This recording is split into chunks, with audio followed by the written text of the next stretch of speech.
जाएगा, है ना। चलो देखो, कल हम लोग पढ़े थे मल्टीपल्स, गुणज, और गुणज कैसे निकालते हैं, बस इतना देखे थे, यही देखे थे ना। आज हम लोग उसके आगे पढ़ते हैं। सबसे पहले एक बार और समझेंगे मल्टीपल का मतलब क्या होता है, उससे रिलेटेड क्वेश्चन करेंगे। उसके बाद फैक्टर मतलब गुणनखंड को समझेंगे, और उससे रिलेटेड जो क्वेश्चन आता है उसको देखेंगे। ठीक है, समझ में आया? ऑन है कि नहीं है? चलो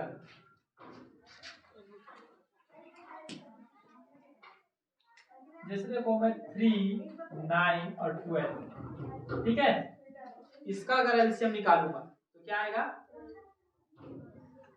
36 आएगा कि नहीं आएगा? इसका मतलब क्या है कि ये 3 से भी डिवाइड हो रहा है, और 9 से भी डिवाइड हो रहा है, और 12 से भी। मुंह से आवाज नहीं निकालना है, ठीक है, शांत रहना। अगर किसी को डाउट आएगा तो हाथ खड़ा करके पूछना, जो भी पूछना होगा, ठीक है। तो एलसीएम जो आया है ये 36, इसका मतलब है कि ये 12 से भी डिवाइड हो रहा है, और 9 से भी डिवाइड हो रहा है, और 3 से भी डिवाइड हो रहा है। इन तीनों से डिवाइड हो रहा है कि नहीं हो रहा? और उसके साथ ये ऐसा स्मॉलेस्ट नंबर है, सबसे छोटा नंबर है जो इससे इससे इससे इन तीनों से डिवाइड होता है। ठीक है, एलसीएम हम लोग निकालते हैं तो कुछ नहीं निकालते हैं, एक ऐसा नंबर निकालते हैं जो इन तीनों से डिवाइड होगा। 3 नंबर का निकाल रहे हैं एलसीएम, तो हम लोग ऐसा नंबर निकालने जा रहे हैं जो इन तीनों से डिवाइड होता हो। अगर मैं 12 और 24 का बस एलसीएम निकाल रहा हूं, तो मैं एक ऐसा नंबर पाने जा रहा हूं जो इन दोनों से डिवाइड होता है। समझ में आ रहा है?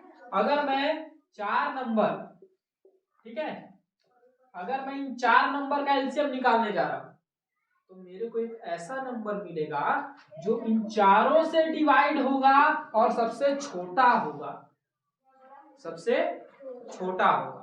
समझ में आ रहा है क्या बोला मैं? अगर हम एलसीएम निकालते हैं तो उसका मतलब ये है कि हम एक ऐसा नंबर पाने जा रहे हैं जो उन चारों नंबर से, उन तीनों नंबर से डिवाइड होगा, या फिर उन दोनों नंबर से डिवाइड होगा, जितने भी नंबर का तुम एलसीएम निकालो। कल हमने एलसीएम निकालना सीखा, ठीक है, बस हमने सीखा था। आज हम ये देख पा रहे हैं कि जो भी नंबर आएगा एलसीएम में वो इन सब से डिवाइड होगा। इतना क्लियर है? ये जो भी आएगा, 24 आया तो 24 एक ऐसा नंबर है जो इन चारों से डिवाइड हो रहा है, इन चारों से डिवाइड हो रहा है। यहाँ पर देखो 36 आया है, कितने नंबर का एलसीएम आया है? कितने नंबर का एलसीएम है? 3, तो इन तीनों से डिवाइड हो रहा है और सबसे छोटा है। अगर मैं यही क्वेश्चन पूछ दूं, ठीक है, कि 3, 9 और 12 से भाग जाने वाली सबसे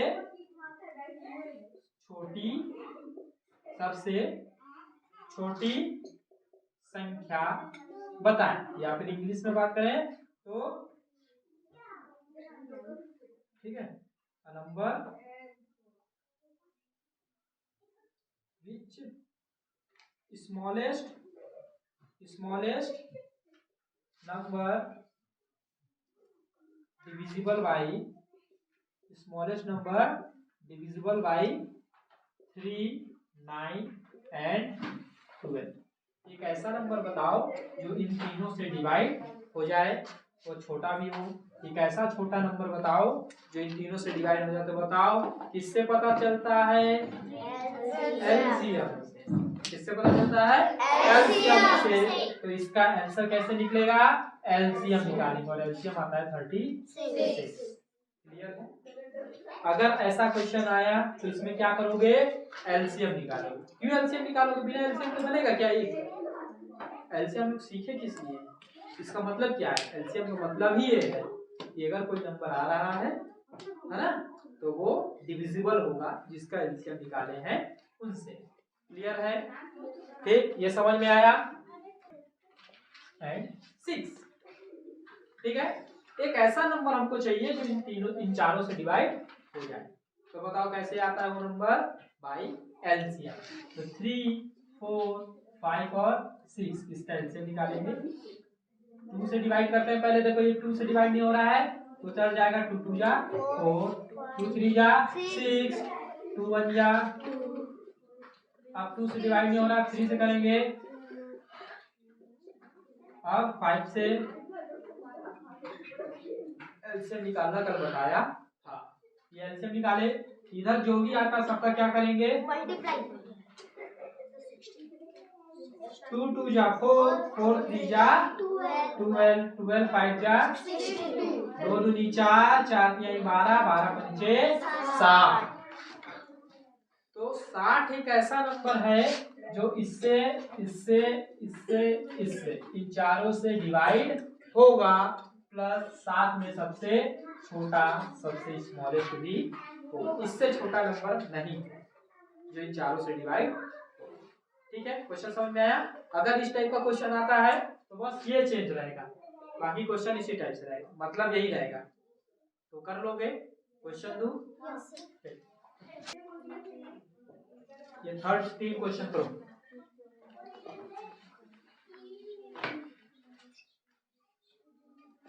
क्वेश्चन सबको समझ में आ गया क्या करना है? रटना नहीं है, किसी भी चीज को रटना नहीं है, ठीक है, बस समझना है।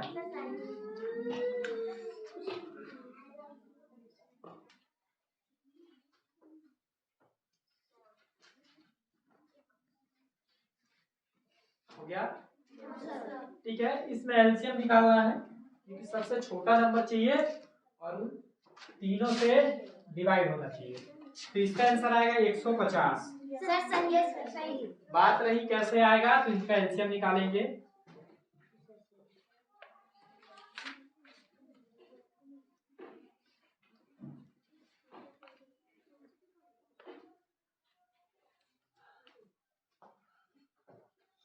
इसी से भी डिवाइड कर सकते हैं, बस वो प्राइम नंबर होना चाहिए ना। पहले इसी से भी कर सकते हैं, ऐसा कुछ नहीं है।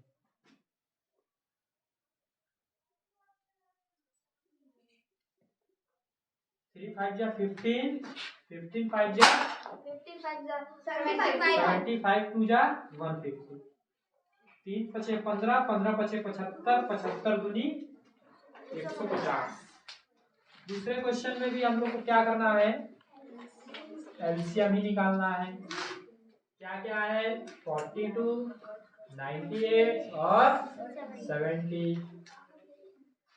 2 1 जा 2 2 जा 2 1 जा 2 4 जा 2 9 जा 2 3 2 5। ठीक, अब 3 से जाएगा ये 3 7 जा, ये नहीं जाएगा, ये भी नहीं जाएगा, ये सब के सब 7 से जाएंगे। 7 1 जा 7 भी एक प्राइम नंबर है इसलिए मैं डिवाइड कर रहा हूँ। ठीक है, 7 1 जा 7 एकम 7, 7 7 49, 7 5 35, फिर 7 से अब फिर 5 से इन सबको मल्टीप्लाई करेंगे। 3 2 जा 6, 6 7 जा 42 और ये 35 मल्टीप्लाई करेंगे। कैरी 20 21 6 12।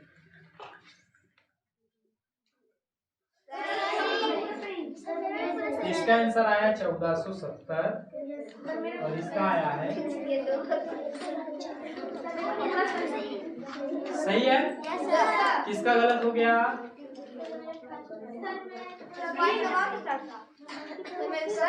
पाया क्वेश्चन बिल्कुल वैसे ही है जैसे बताया था और ऐसे ही क्वेश्चन आते हैं। ये नवोदय में क्वेश्चन आ चुका है। हाँ, बस नंबर चेंज हो सकता है।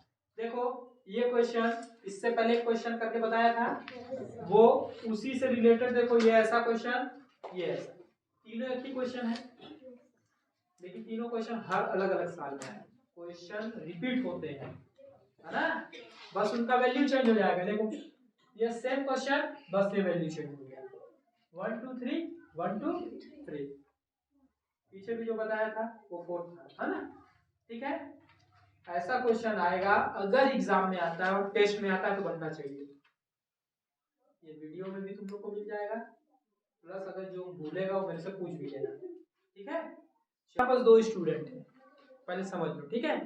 2 स्टूडेंट हैं, उनके पास है अलार्म क्लॉक।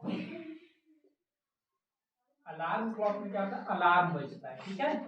अलार्म समझते हो ना, है ना, टाइम सेट कर देते हैं कि इतने टाइम पे अलार्म बजेगा तो उतने टाइम पे अलार्म बजता है, ठीक है। 2 स्टूडेंट है, एक का नाम है ए और एक का नाम है ठीक। ए का नाम, जो ए नाम वाला स्टूडेंट है, इसके घड़ी में जो अलार्म है वो हर 5 मिनट में बजता है। कितने मिनट बजता है, 5।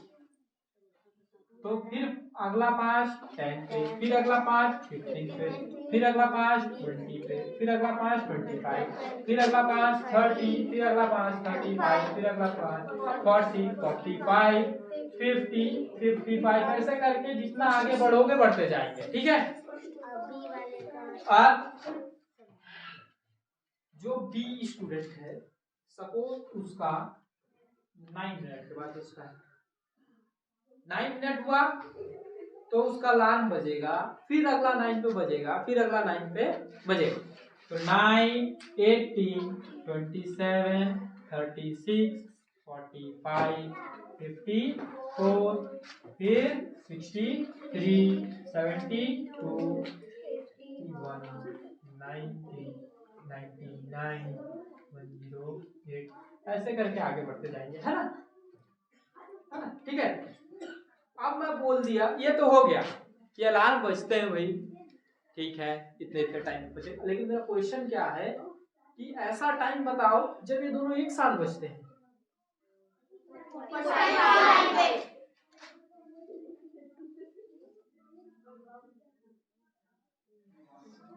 अब बताओ ये कॉमन मल्टीपल आ गया कि नहीं आया? ऐसे एलसीएम ही तो निकालते थे ना, तो मैं ऐसे ना करके दोनों का एलसीएम निकाल देता डायरेक्ट, तो क्या मेरे पास आंसर आ जाता? हाँ आ जाता, ठीक है। तो जब भी घंटी वाले क्वेश्चन हो गए या फिर अलार्म बजने वाले क्वेश्चन हो गए, कोई ट्रैफिक लाइट, क्या ट्रैफिक लाइट, ट्रैफिक लाइट हो गया, ट्रैफिक लाइट होता है ना, तो कभी रोड पे गए हो, सिटी में गए हो, है ना, ट्रैफिक लाइट दिखेगा येलो रेड और ग्रीन कलर में, है ना, तो जाओगे कुछ टाइम के लिए रुक जाओगे वहां पर, फिर कुछ टाइम पे वो रेड होता है तब, तो जब ग्रीन हुआ तब हम जाते कि नहीं जाते। तो कुछ टाइम फिक्स होता है कि इतने टाइम पे ये क्या हो जाएंगे, ग्रीन हो जाएंगे। तो ट्रैफिक लाइट हो गया, अलार्म, घंटी, ट्रैफिक लाइट, क्या नाम है ए, और एक स्टूडेंट का नाम है बी। अब सर एक ऐसा नाम है, बना दिया नाम, एक का नाम ए और एक का नाम बी नाम, ठीक है। इन दोनों के पास घड़ी है, स्मार्ट वॉच है, ठीक है, घड़ी है, स्मार्ट वॉच है, और इसमें अलार्म बजता है। स्मार्ट वॉच में क्या बजता है, अलार्म। इस ए वाले के पास जो स्मार्ट वॉच है उसमें हर 5 मिनट में घंटी बजता है, अलार्म बजता है, और इस बी के पास जो घड़ी है वो हर 9 मिनट, ठीक। तो पहले 5 मिनट बीत जाएगा तो इसका घड़ी से बजेगा कि नहीं बजेगा, वॉच में बजेगा ना अलार्म, फिर 5 मिनट हो जाएगा फिर बजेगा, फिर 5 मिनट हो जाएगा फिर बजेगा, फिर 5 मिनट हो जाएगा फिर बजेगा, फिर 5 मिनट होगा फिर बजेगा, फिर 5 मिनट होगा फिर बजेगा, ऐसे करके बजते जाएगा। और 9 मिनट वाले में वही, 9 मिनट हुआ तो अलार्म रिंग किया, फिर उसके बाद फिर 9 मिनट के बाद, फिर 9 मिनट के बाद, फिर 9 मिनट के बाद, 9 मिनट के बाद, 9 मिनट के बाद, ऐसे करके ये मैं बहुत सारा लिख दिया हूँ, ठीक है। ये तो मैं बता दिया कंडीशन। अब मेरा क्वेश्चन ये है कि इन दोनों ऐसा टाइम बताओ जब इन दोनों साथ में बज रहे हैं, ऐसा कोई टाइम दिख रहा है? इसमें भी 45 और दोनों में 45 दिख रहा है। अब बताओ ऐसे हम लोग क्या निकालते थे, LCM। तो मैं इतना ना करके मैं डायरेक्ट 5 और 9 का क्या निकाल देता, LCM। तो कभी भी घंटी वाले क्वेश्चन आए, अलार्म वाले क्वेश्चन आए, ट्रैफिक लाइट वाले क्वेश्चन आए, अभी क्वेश्चन हम लोग देखेंगे, तब याद रखना उसमें क्या निकालना है, LCM। अभी से बता दे रहा हूँ, अलार्म वाला, घंटी वाला, है ना, और ट्रैफिक लाइट वाला अगर क्वेश्चन आता है तो याद रखना क्या निकालना है, LCM। ठीक। तो मैं इतना ना करके मैं डायरेक्ट इन दोनों का एलसीएम निकाल देता तो मेरे पास समय आ जाता कितना 45। तो 45 मिनट एक ऐसा टाइम है जब ए का भी अलार्म बजेगा और बी का भी अलार्म बजेगा, इन दोनों का अलार्म बजेगा, इन दोनों का अलार्म एक साथ बजेगा। ठीक है, समझ में आया। चलो क्वेश्चन देखते हैं। क्वेश्चन देखो, लिख लेना, मैं मौका दूंगा। क्वेश्चन हमारा है कि जो ट्रैफिक बत्ती है वो एक बत्ती 10 मिनट पर जलती है, दूसरी वाली बत्ती 15 मिनट के बाद और तीसरी वाली बत्ती 20 मिनट के बाद पश्चात चमकती है। एक साथ में सुबह 6:10 पर जली है, एक साथ चमकती है। इसके बाद में कब चमकेगी, इसके बाद में कब चमकेगी? 3 traffic lights flash after 10, 15 and 20 minutes respectively. Together they shine at 6:30 a.m. After this when they will shine. तो हमको ये पहले पता करना पड़ेगा कि ये तीनों लाइट कब एक साथ चमक रही है, कितने कितने मिनट के देर में वो एक साथ चमक रही है। तो इनका क्या निकालेंगे, LCM। एक मिनट,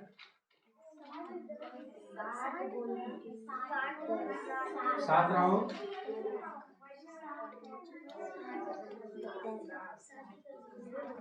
2 पंचे 10, 10 दूनी 20, 20 तिहाई 60, 2 पंचे 10, 2 2 5 2 5 जा 10, 10 2 जा 20, 23 जा 60।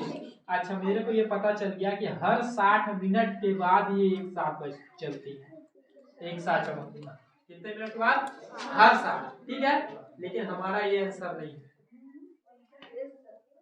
वे एक साथ कब जली थी? 6:10। तो अगले बार कब जलेंगी? 1 घंटा बाद, तो 7:10।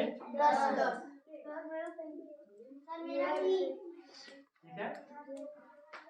एलसीएम से तो आपको पता चल गया कि हर 60 मिनट में क्या होगी, एक साथ चमकेगी। हर 60 मिनट, 60 मिनट मतलब 1 आवर,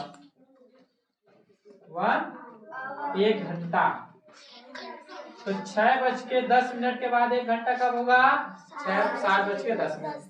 अब देखो ऑप्शन में ऐसा हो सकता है, ऑप्शन नंबर 1 पीएम भी हो सकता है, ठीक। लेकिन देखो यहाँ पर क्या है, एएम। तो 1 घंटा बाद भी क्या आएगा, एएम। प्रातः, प्रातः लिखा है, सुबह।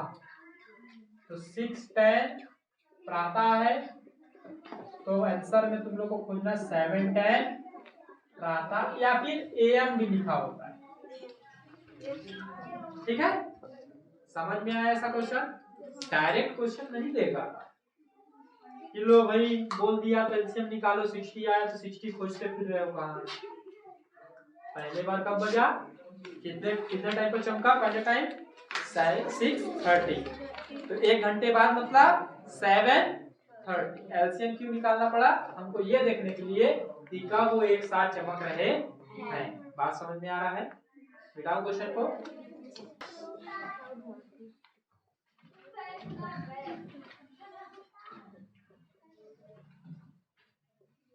इसी से रिलेटेड है HCF,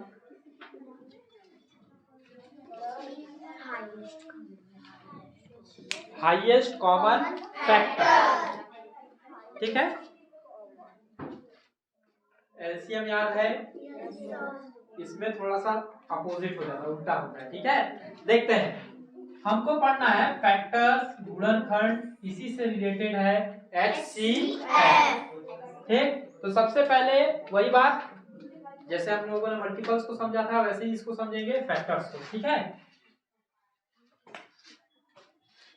जैसे मैं लिख रहा हूं 40, कितना?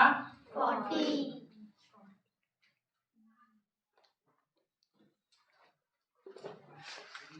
छोटा एग्जांपल लेते हैं, जैसे मैंने लिख दिया 10। क्या लिखा हूं? 10। ये किससे किससे डिवाइड हो रहा है, किससे किससे भाग जा रहा है? कैसे पता करोगे? ये जिसके जिसके पहाड़े में आएगा, जिसके जिसके टेबल में आएगा। तो याद करो, कोई भी नंबर 1 से तो डिवाइड होता ही होता है। अब मैं देखा 2 के टेबल में भी आ रहा है, 2 के पहाड़े में आता है, ठीक है, चलो 2 से डिवाइड होगा, ठीक है। अब मैं थोड़ा सा और सोचा तो अच्छा ये 5 के भी टेबल में आता है, हाँ ये 5 से भी डिवाइड होगा, 5 के पहाड़े में आया मतलब 5 से डिवाइड आएगा, ठीक है। और 10 के टेबल में आता है, हाँ 10 1 जा 10, 10 से कम 10। और किसी के टेबल में आ रहा है नहीं आ रहा, ठीक है, हो गया। एक और नंबर में लिया 8, वही चीज मैं देख रहा हूँ किसके किसके टेबल में आ रहा है, 1 2 4 8, ठीक है। ये जो भी आए हैं ये सारे फैक्टर हैं, किसके फैक्टर हैं? 10 के। ये किसके फैक्टर हैं? 10 के। फैक्टर्स हैं, क्या है? फैक्टर्स, गुणनखंड, गुणनखंड, ठीक है। एलसीएम में याद करो, अगर मेरे को 8 का मल्टीपल चाहिए तो मैं क्या करता था? 8 का पहाड़ा लिखता था, लेकिन यहाँ पर पहाड़ा लिख रहा हूँ क्या? किसके किसके पहाड़े में आ रहा है, किससे किससे डिवाइड हो रहा है, ये लिख रहा हूँ। तो ये फैक्टर थोड़ा सा अलग है। फैक्टर क्या है? अलग। इससे भी डिवाइड होगा, इससे भी डिवाइड होगा, इससे भी डिवाइड होगा, इससे भी डिवाइड होगा, ठीक है। कोई भी नंबर अपने फैक्टर से डिवाइड होता है, कोई भी नंबर अपने फैक्टर से डिवाइड होता है, क्लियर है। अब देखो यहाँ कॉमन फैक्टर, जिसको हिंदी में बोलते हैं उभयनिष्ठ, उभयनिष्ठ गुणनखंड। कॉमन का मतलब समझाया था ना, याद करो बहुत अच्छे से। इन दोनों में कॉमन क्या दिखा भाई?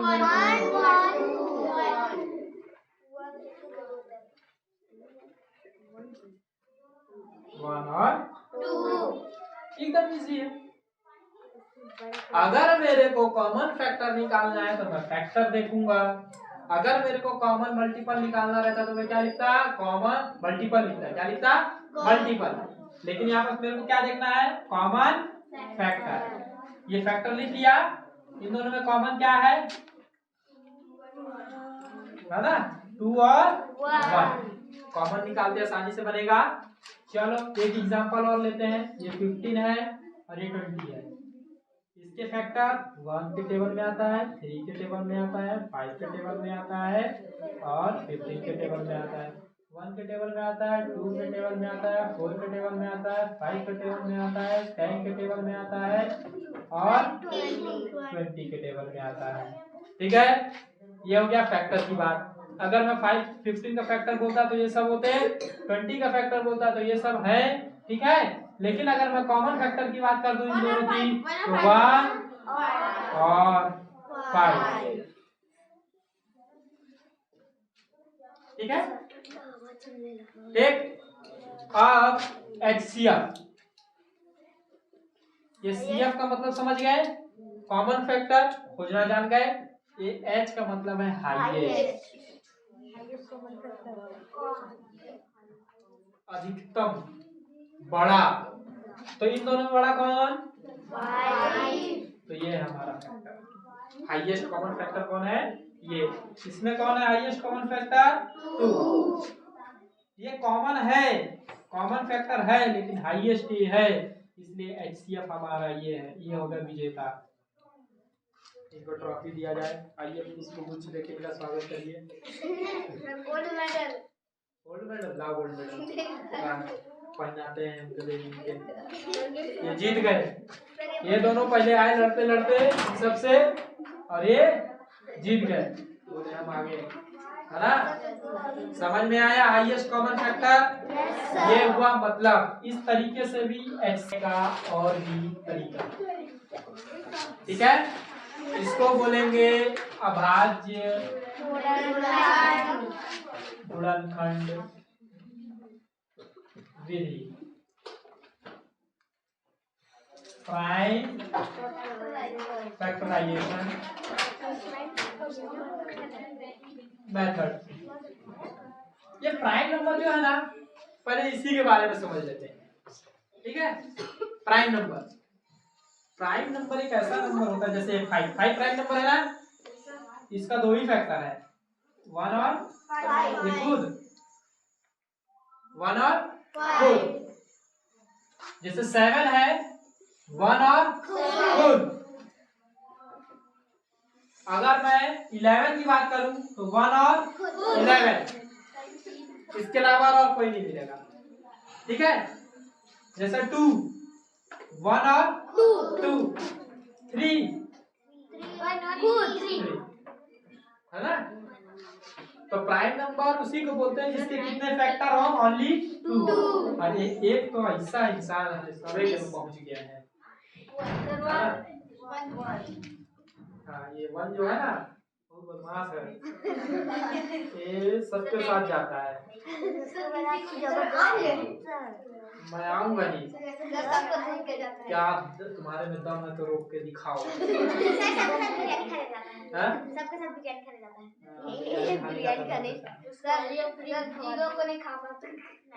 जीरो छोड़, ठीक है?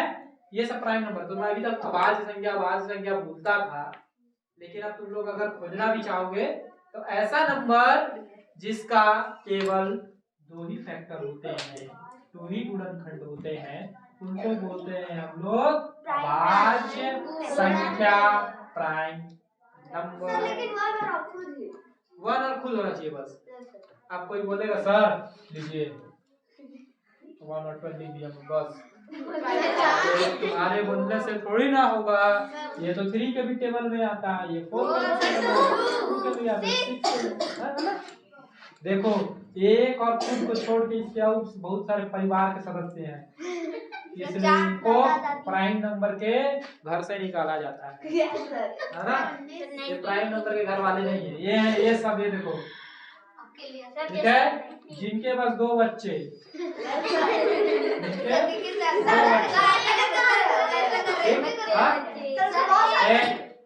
तुम अच्छे से करो, ठीक है? चलो टाइम सही करो। अरे तो मैं कर लूंगा तो पढ़ाऊंगा कैसे?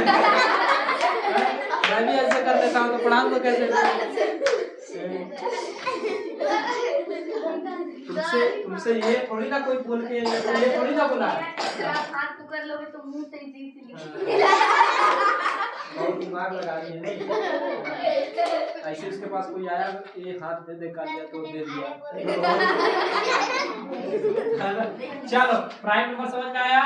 इसके केवल 2 गुणनखंड।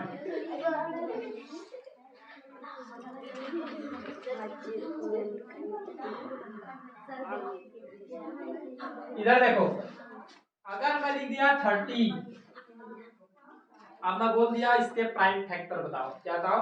Prime factor. तो पहले फैक्टर निकालो बहुत सारा, 1 2 3 4 और कैसे होगा जी? 6 है ना? ठीक है, इधर देखो, ठीक है, ये सब इसके फैक्टर हो गए, लेकिन मैं बोला केवल प्राइम फैक्टर चाहिए। क्या चाहिए? Prime factor. तो प्राइम फैक्टर मतलब बस प्राइम नंबर। अच्छा सर ये रहा, सर ये रहा, सर ये रहा, बस 1 नहीं, 1 का बस एक ही है 1, तो बच्चे नहीं है इसके। तो 30 के प्राइम फैक्टर क्या क्या आ गए? 2 3 5। ठीक है, एक तरीका और हम पता करने का, 30 को प्राइम फैक्टराइजेशन अभाज्य गुणनखंड विधि से डिवाइड करो। ये देखो 2 × 3 × 5 क्या इधर और इधर सेम है? ये भी 2, इधर भी 2, इधर 3, इधर 3, इधर 5, इधर 5।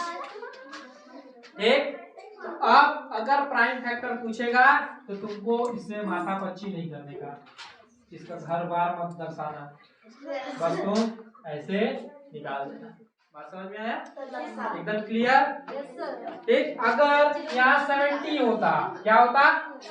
इसका प्राइम फैक्टर निकालना है। क्या निकालना है? Prime factor. अच्छा ठीक है, सर बताए थे ये वाला तरीका तो नहीं अपनाना है, इस तरीके को अपनाना है। इस तरीके में हम लोग केवल प्राइम नंबर से डिवाइड करते हैं, केवल अभाज्य संख्या से भाग देते हैं। तो सबसे पहला अभाज्य संख्या कौन है? 2 से भाग देंगे तो क्या आएगा? ये 35।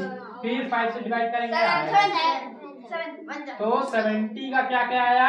2 × 5 × 7। तो प्राइम फैक्टर ये रहा, अभाज्य गुणनखंड ये रहे, ये ठीक है? समझ में आया? हाँ। पूरा गुणा करके वहां पर नहीं लिखेंगे? गुणा करोगे तो यही आएगा। नहीं, अच्छा डाउट है। एलसीएम में भी गुणा करते थे ना। 42 के अभाज्य गुणन प्राइम फैक्टर ऑफ 42, कुछ नहीं 42 लिखने का। प्राइम फैक्टर अभाज्य गुणनखंड की बात किया है तो अभाज्य गुणनखंड से इसको विधि से इसको भाग दे दो। ठीक, तो 42 बराबर, या फिर 42 बराबर नहीं भी लिखोगे तो 2 × 3 × 7 बस हो गया। ठीक है, समझ में आया? अगर किसी क्वेश्चन का ऐसे फोन दिया करने के लिए तो कर लोगे ना। इसके जगह में 700 हो सकता है, इसके जगह में 13,800 हो सकता है, कोई भी नंबर हो सकता है। हमको उसको देख के घबराना नहीं है। ये देखो HCF तो खोजना जान गए ना। और हाईएस्ट जो होता है वही HCF होता है। लेकिन प्राइम फैक्टराइजेशन अभाज्य गुणनखंड विधि से हमको क्या निकालना है? क्या निकालना है? HCF। इसको बोलते हैं मसा। क्या होते हैं? मसा। महत्तम समापवर्तक। महत्तम समापवर्तक। जैसे 20 और 45 का निकालना है। 20 और 45 याद रखना, एलसीएम में साथ साथ में डिवाइड करते थे, लेकिन एचसीएफ इनको जुदा कर देंगे। ठीक है? 10 5 1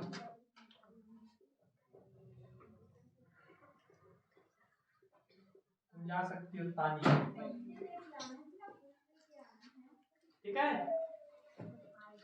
20 का अलग से लिख लो। ठीक, 1 को भी लिख लो माने तो। ठीक है, 1 को भी मत लिखो। 45 का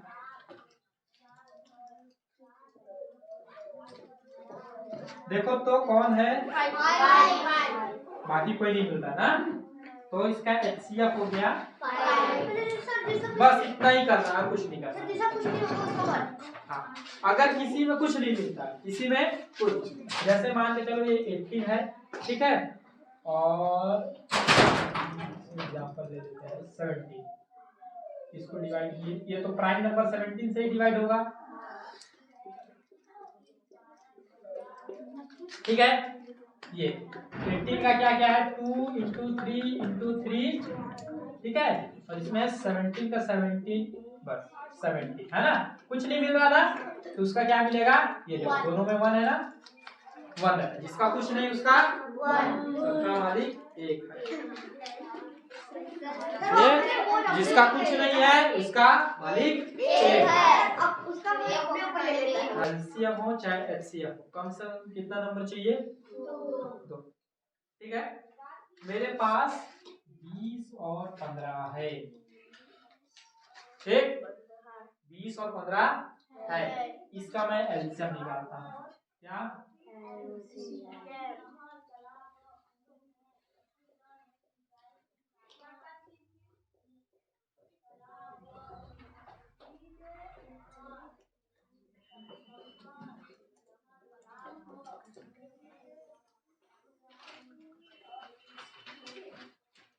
आया। अब इसका एचसीएफ निकालते हैं। एचसीएफ मतलब अलग अलग।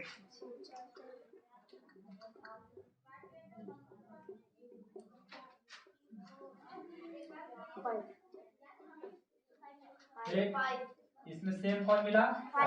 तो एचसीएफ हो गया 5।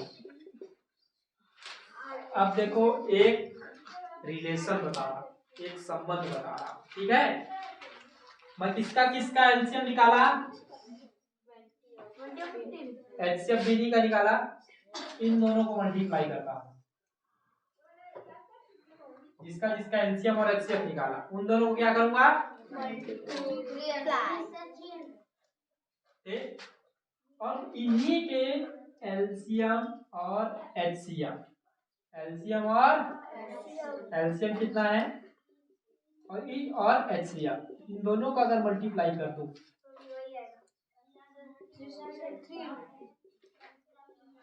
ये, समझे?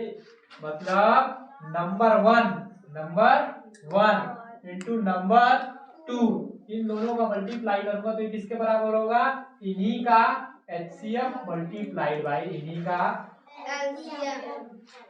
वही चीज देखें या देखेंगे नहीं देखें? हाँ, तो हम पहले देखेंगे उसके बाद फॉर्मूला को समझेंगे ताकि हमको फॉर्मूला याद रहे कि अगर कोई नंबर है उन दोनों नंबर को मैं मल्टीप्लाई कर रहा हूं तो ये किसके बराबर में होगा? इन्हीं के एचसीएफ और एलसीएम के मल्टीप्लाई के बराबर। क्लियर है क्या? एकदम। ये फॉर्मूला याद रहेगा क्या?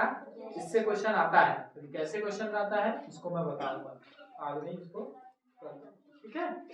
यहाँ तक कॉन्सेप्ट लोग सीख गए? ठीक है सर, कुछ क्वेश्चंस को लिख लो, होमवर्क रहेगा।